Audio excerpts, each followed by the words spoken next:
Hey guys, TinaGale here with another layout using the Freaky Fast Friday formula, and this is a challenge over on the Scrap Room, so be sure to check it out. This was for December, so it's already passed, but there's a new one up for January. I'm a little late getting this edited and stuff and getting put up with the holidays and the new year, but it's one of my favorite challenges, so I wanted to go ahead and share it here. So I'm using the My Mind's Eye Sugar Plum collection that was in last month's Flavor of the Month kit. And I started with this background sheet, and then I have some old Glimmer Mist, and I sprayed it with this one that's kind of a white shimmer. So there's not a whole lot of color, a whole lot of difference to it, but it just kind of softens the center of that background a little bit. And then I had some that was kind of a pinky plum that matches this collection. So I just splattered just a little bit. I didn't want to do too much because if it gets too red, then it looks like somebody bled all over the layout. So just a little bit. So all of the papers I've already cut down to the sizes for the formula.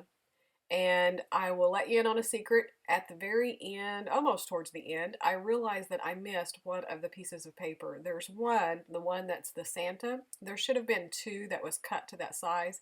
And so after I have it kind of all adhered together, I realize that, and so I go in and cut another piece so that I can stay true to the challenge. But honestly, if I had realized that before, it would have worked great, because what I was kind of struggling with right here is I wanted that plaid a little bit more behind the Santa paper, and I end up doing that with some of my washi and stuff. But if I'd known I had that extra piece of paper, then I would have just stuck it back in there like I do at the end. But I end up going ahead and adding washi to the top and the bottom and to the center of the layout. And so I still like it even with the other plaid, because it's just a little bit different. Since washi is transparent, then it still works out. So I pretty much knew that I wanted to keep everything kind of central to the layout, and just stacked those papers up underneath the photo, and the two smaller pieces were perfect to mat this photo. I only have one. This is my daughter on Christmas morning, and she had got up and found Santa's plate of cookies, and he hadn't quite eaten all of them, so she decided to just finish them off, and she was so adorable. She had cookie crumbs and stuff on each side of her mouth there, and just adorable. So I had snapped this picture, and it was just the only one I had, so I wanted to definitely get it down. And so here I am with that pink Glimmer Mist. Usually I kind of like ink the edges or something, but I didn't really want to put brown or black, and I could have gotten a pink ink pad, I guess, or a red one. But I really wanted it kind of just very faint, not real stark, but just a little bit to kind of create some dimension and more layers between all of this. So I decided to use that same Glimmer Mist I had splattered on the back, and I just took my paintbrush and just lightly put around, and since it's so transparent, it was a perfect kind of antiquing edge to those papers. And then I decided I wanted just a little bit more splatters, and I wanted them bigger, and so with this paintbrush I had a little bit more control of what size of splatters that I was getting. So I took the opportunity to kind of do that a little bit more. And then now that I've kind of decided how I want all of it, I'm ready to start adhering down. After I'd got all of that kind of a little bit glued together, this is where I knew I still wanted some more plaid, or just a more concentrated area of color. I also wanted kind of something at the top and the bottom.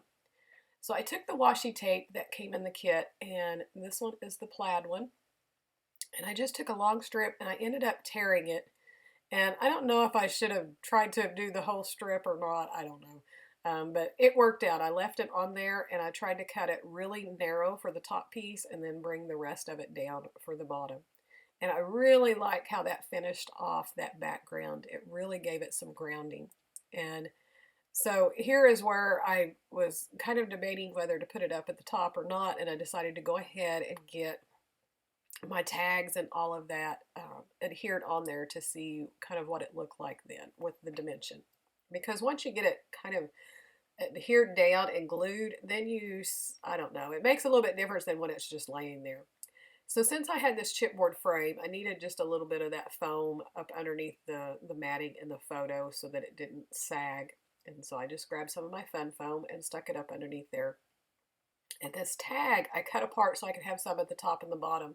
And originally thought I was going to put the bottom off to the side and not make it look like it was, you know, the rest of the tag. But I ended up, I really didn't like that, so I do pull it up and move it further to the left so that it looks like it's just kind of continuing out. Since this was all about Santa's cookies and him coming, I really wanted to use this round sticker here. It says Happy Holidays from our house to yours, so I thought that was kind of perfect. So I decided to that it needed just a little bit more up here in the embellishment, so I decided that would be one of my clusters there. So I went ahead, since everything else was pop dotted up, then I needed that pop dotted up a little bit as well, so I just took some of the foam tape and put underneath there. And then these here are the puffy stickers that came with this collection, and they're glittered and they're just gorgeous. So I definitely knew from the very beginning that I wanted to get one of those in each one of my embellishment clusters. So I chose this one up at the top that's an ornament, and I went ahead and used some twine just to put through it so that it looked like it was hanging from the top of the page. And I apologize, my page is kind of out of view right there, but you'll see it at the end. And then I also added some of that same twine through the tag. And it's just kind of an off-white, and it has a gold running through it, so it just repeated that gold. And then I had the little house, and so I thought that was perfect since I had the house on the tag, and put it down at the bottom, and then the number 25 I just put over the top of the house on that one tag, because you can still see the house, but then that just kind of re-emphasized that this was Christmas Day. And I just thought it was really cute. Excuse me. And another way to get that gold throughout the layout. And then that little green Christmas tree, that was another one that was just in the embellishment pack. So I stuck it down there with the house because it needed just a little bit more, and it needed some more color down there. And then here's where I got that washi tape and put it up under there because I was still wanting some more layers in that paper. And hopefully really soon here is where I realized that I can cut a piece of the plaid paper and put up under there. So I wanted more in my embellishment clusters, and so I went, this was in the same December Flavors of the Month kit. This is from Pink Fresh Oh Joy, and it's just little gold phrases and words typed out for Christmas. So I chose 3 different ones, and they say Oh Joy, Hey Santa, and the other one says Oh What Fun. And I just put those, just one in each one of the embellishment clusters, and that really helped kind of fill those out, because the one at the top, definitely, it's not like a huge cluster or anything, so I felt like it really needed some more. And then of course I'll go back and add enamel dots and all of that, and I find some other little things. So here on that same puffy sticker sheet, there were some little circles that were just in the gold, so I put one of those in each of the embellishment clusters. And then I'll go to my enamel dots, and I add some that are in the pinky color that matches this collection. And I believe these enamel dots, they were in the kits as well, but they're from the Cartabella collection. So there were 4 different Christmas collections in our kits last month, and they worked well. I interchanged the embellishments and stuff throughout all of the kits and all of the layouts that I created last month. So really great just kits, and I just love how Rochelle does collecting, or putting all of those together and stuff, because they work out so well. So here you'll see that other piece of paper that I should have had in my layout all the time, and I'm just going to pick up this top piece so that I can layer it in there how I was trying to get the washi to do, and I just kind of put my frame and everything back in there, and it's all good. So that pretty much is going to finish up this layout, other than the title and the journaling, and I just used some alphabets that were in my stash. These are quite old, but I love them, and I actually have a couple of sets, and I've been using them quite a bit here lately, so don't know how much longer they're going to last me. But so that's a finished look. I'll have some still shots here at the end. Be sure to hop over to the scrap room to check out the Freaky Fast Friday challenge for January and their kits if you haven't already.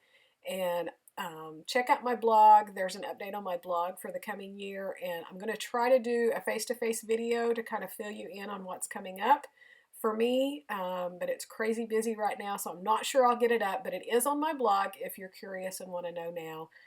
But I will try to get a video done up, but I've got to get my assignments done first. So I hope you had a wonderful holiday, Christmas and New Year's, and I look forward to seeing you in 2017.